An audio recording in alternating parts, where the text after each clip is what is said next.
पिता पुत्र पवित्र आत्मा के नाम पे आमीन आमीन आमीन।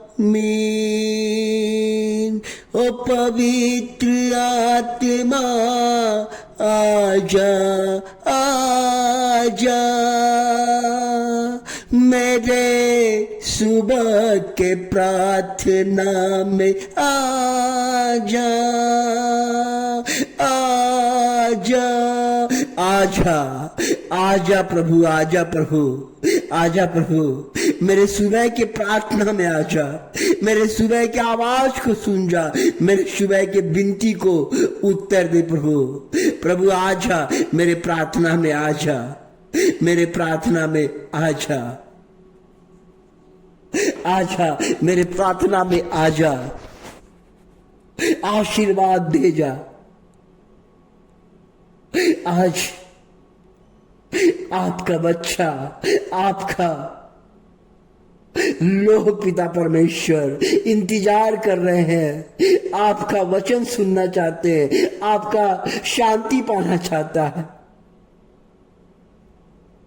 आपसे उम्मीद लगाए हुए बैठे हुए हैं। प्रभु जी आइए पिता परमेश्वर, आइए। अगर आप नहीं आएंगे तो इन लोगों का जीवन व्यर्थ हो जाएगा। प्रभु जी आप आइए, प्रभु जी, प्रभु जी आप आइए, आइए प्रभु जी, आइए प्रभु जी, हमारे प्रार्थना में आइए, ये सुबह का प्रार्थना में आइए पिता परमेश्वर। हमारे लोगों को जो प्रार्थना सुनते हैं प्रभु जी, जो ध्यान करते हैं, मनन करते हैं, उसके जीवन में चमत्कार हो पिता परमेश्वर, उसके जीवन में चमत्कार हो पिता परमेश्वर, उसके जीवन में चमत्कार हो पिता परमेश्वर। जहां यीशु है वहां चमत्कार है, जहां यीशु है वहां शांति है, जहां यीशु है वहां विजय है, जहां यीशु है वहां धन दौलत है, जहां यीशु है वहां विद्या है, जहां यीशु है वहां बुद्धि है। हे प्रभु जी, मेरे जीवन में, मेरे प्रार्थना में आप आइए, आप आइए पिता परमेश्वर, आप आइए पिता परमेश्वर। हमारे लोगों को जो बैठे हुए हैं प्रभु जी, जो हर सुबह इंतजार करते हैं आपकी आवाज का, आपके प्रार्थना का उत्तर का, उनके लिए आप आशीष का कारण बनिए परमेश्वर, आशीष का कारण बनिए परमेश्वर। आज कई लोग हैं जो कहते हैं, आज कई लोग हैं जो कहते हैं मुझे रात में नींद नहीं आता। आज कई लोग हैं कहते हैं मेरा बाल बच्चा अब नहीं पढ़ लिख रहा है। आज कई लोग हैं कहते हैं मेरे परिवार में उलझन ही उलझन है, शांति है ही नहीं। आज कई लोग हैं प्रभु कह रहे हैं कि मैं कमाता हूं मुझे नहीं बचता है, हर पैसा बीमारी में चल जाता है। प्रभु जी इन सवालों का उत्तर का जवाब कौन देगा? कौन देगा परमेश्वर? कौन देगा परमेश्वर? कौन संभालेगा? कौन परिवार को चलाएगा? कौन सहारा बनेगा?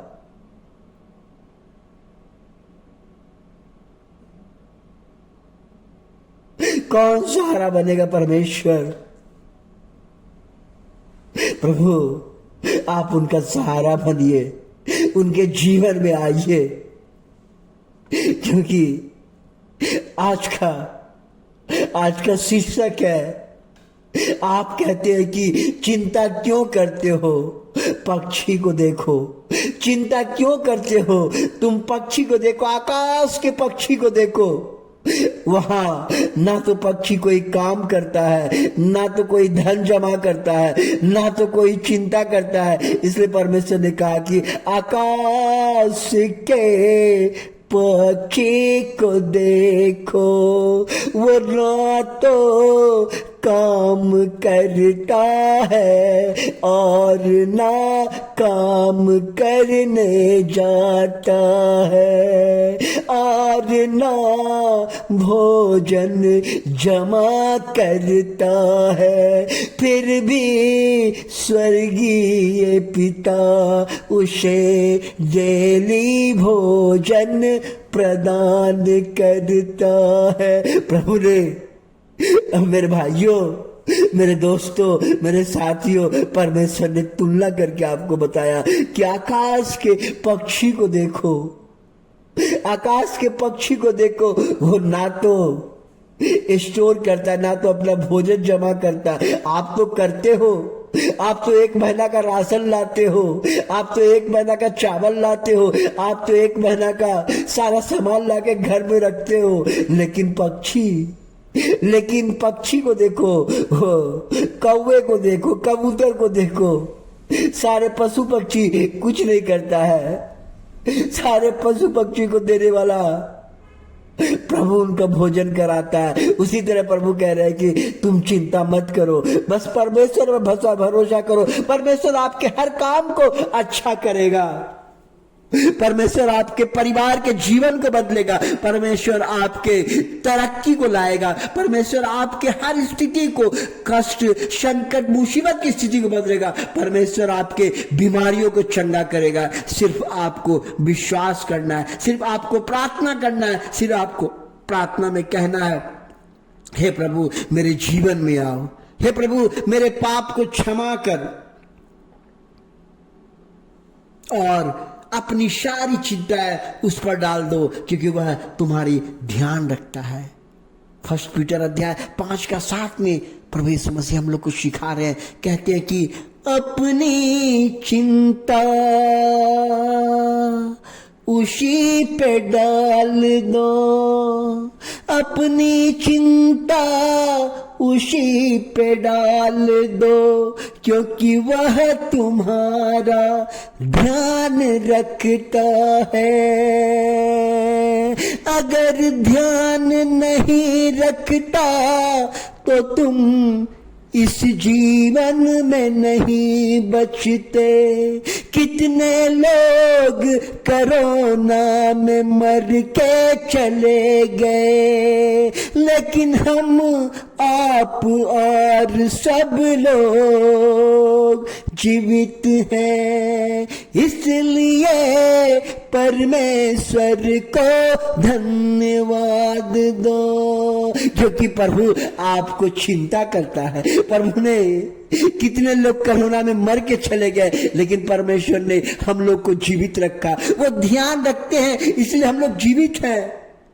वो ध्यान रखते हैं, वो ख्याल करते हैं, वो हमारा पालन पोषण करते हैं, इसलिए हम जीवित हैं। प्रभु कह रहे हैं कि तुम चिंता मत करो, चिंता मत करो कि तुम्हारा बच्चा कौन सा एग्जाम में पास करेगा, तुम्हारा बच्चा का कौन सा कॉलेज में एडमिशन मिलेगा, तुम्हारा बच्चा का नौकरी कहाँ मिलेगा, तुम्हारा धन कहाँ से आएगा, जमीन कौन दिलाएगा, घर कौन दिलाएगा, कहाँ रहेंगे, हमारे बीमारी को कौन चंगा करेगा, हमारे बाल बच्चे को ऊपर कौन करेगा। प्रभु कहता है कि, बस प्रभु एक ही बात कहता है कि अपनी चिंता मुझ पर डाल दो। अरे अपनी चिंता डालने का आदत डालो, डालने का आदत कर डालो परमेश्वर पर। अपनी चिंता परमेश्वर पे डालो। मानो कि आज कोई काम पे करना है, आप जान रहे हैं आपके लिए असंभव है, प्रभु से कहिए, प्रभु मैं नहीं जानता हूं, मैं ये काम करना चाहता हूं, बहुत दिन से नहीं हो रहा है, प्रभु मैं आपके चरणों में समर्पित करता हूं, आपके सिंहासन के पास रखता हूं, क्योंकि आपने कहा है तुम अपनी चिंता, तुम अपना बोझ, अपना कष्ट, अपना तकलीफ सब मेरे चरणों में डाल दो, मैं उसको उत्तर दूंगा, मैं तुम्हारे सवाल का उत्तर दूंगा। तुम चख के देखो, तुम जांच के देखो मुझे, तुम परख के देखो मुझे। अगर मैं ऐसा नहीं करता हूं तो तुम मेरे पास मत आना, तुम मेरी सेवा नहीं करना, तुम मेरी आराधना नहीं करना, अगर ऐसा तुम करते हो तो। इसलिए प्रभु खुल के कहता है, चख के देखो, प्रभु कितना भला है, प्रभु कितना अच्छा है, प्रभु कितना चमत्कारी है, प्रभु कितना जीवन देने वाला है। इसलिए प्रभु कहते हैं कि तुम मेरे पास आओ।